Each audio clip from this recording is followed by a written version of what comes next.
I didn't care. My nigga Huey would educate me on the political and economical state of the world and then go catch bodies. Nigga was 10 years old and more than LeBron. And Riley was the original young nigga. Motherfucker was trying to whack Santa because he was on the naughty list and didn't get a list. I really want out why. She already heard about me. She's already point out pops. Cookie stole no ID. So bad you had to eat a mustard sandwich. Broke ass. Have you ever struggled so bad you had to eat a mustard sandwich? Broke ass niggas. This is a question a nigga dead ass asked me the other day. For some reason, some niggas like to flex they struggle like I'm supposed to care. And then they be saying the most outlandish shit. Motherfuckers would be like, I used to eat salt and mouse traps for dinner. You ain't never struggled like me. Nigga, what? You think it can't get no crazier than that. But then the nigga come out of nowhere talking about, stop bitching. I used to sleep on the ceiling and use milk as a blanket. Like, nigga, stop capping. And this is just one example of being black in America. One thing I did struggle with as a kid, getting my ass whooped. I have a twin sister who, in my mom's eyes, could do no wrong. But let me even breathe wrong. Like, all I had to do was blink the wrong way. And here comes the bell like I just won a championship. One time she was about to beat me, and I'm like, fuck this. I'm going. I ran out the door like the house is haunted. But here's the thing. My mom used to run track. So I'm thinking I'm all good, thinking shit's sweet. I look back, this fucking 40-year-old woman behind me moving like Tyreek Hill. I remember running to this factory nearby, begging the workers to save me. They ain't do shit. Like, you don't see Kratos behind me, bitch? Niggas just stood and watched like they had a front row seat to my execution. They probably had a parlay on my ass, talking about I got 500G pissed itself in the next 20 seconds. Like, bitch, help, I'm getting baked. And because I ran, man, that shit was legendary. You can still hear my cheese getting clapped. But so far, I've only given bad examples. There's good things about being black too. Like the fact that there's people who put their blood, sweat, and tears into the gym every day just to have a worse physique than me. But then again, I'm 21 and I don't know where my hairline is. I think somebody stole that shit. Yeah, just ripped it clean off my noggin. That shit was smooth too. They ain't even leaving these scars. Just more forehead. Got me looking like Granddad from the Boondocks.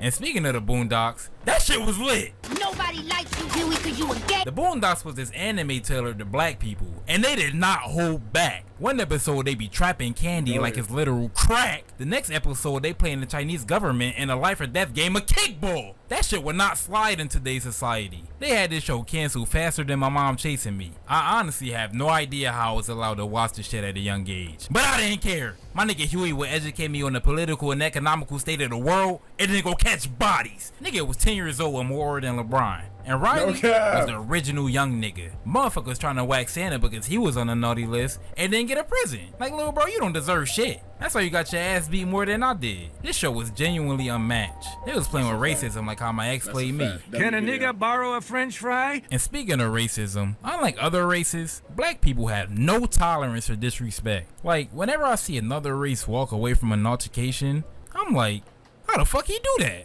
All it takes is for a nigga to look at me the wrong way. And I'm ready to eliminate his whole bloodline. One time in 6th grade, there was this big ass kid, and I'm not capping. Bro was dead ass like 6'4", 250. They must have been feeding this nigga mouse traps and sensu beans, cause ain't no way bro could play O-line in the NFL at the ripe age of 12. But one time, this nigga took it upon himself to slap the shit out of me while I had my head down in class. Being the crash out I was, I'm like, who the fuck did that? I gotta punish him immediately. Confidently, this nigga said me. What you gonna do about it?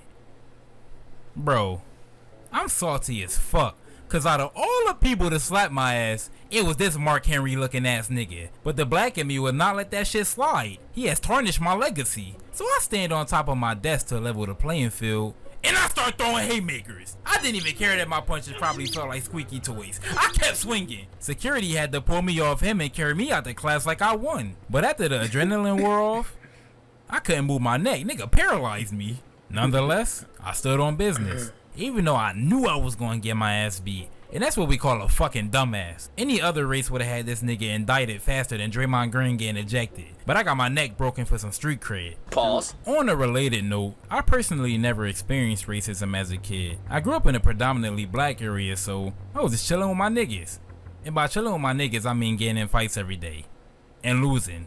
But like my mom used to say, I'm about to smack the shit out this nigga. damn, she was cold with the belt. Anyways, it wasn't until I got older that I found myself in the face of racism for the first time. And you know that meme where it's like, when you skip all the side quests and go straight to the boss battle? That's exactly what I did. Because I skipped all the simple low level shit, and bro, I found myself stranded in a sundown town. And of course, it was at night. I'm about to smack. If you don't know what a sundown town is, it's basically a place where if your ass is black like mine, you don't go there. Especially at night. So I know you're wondering, how the fuck do you even end up in this situation? Well, it was over a year ago. I was on an 8-hour drive to go visit some family when I started running low on gas. I'm in the middle of fucking nowhere, so I'm like, bet, I'll take the next exit.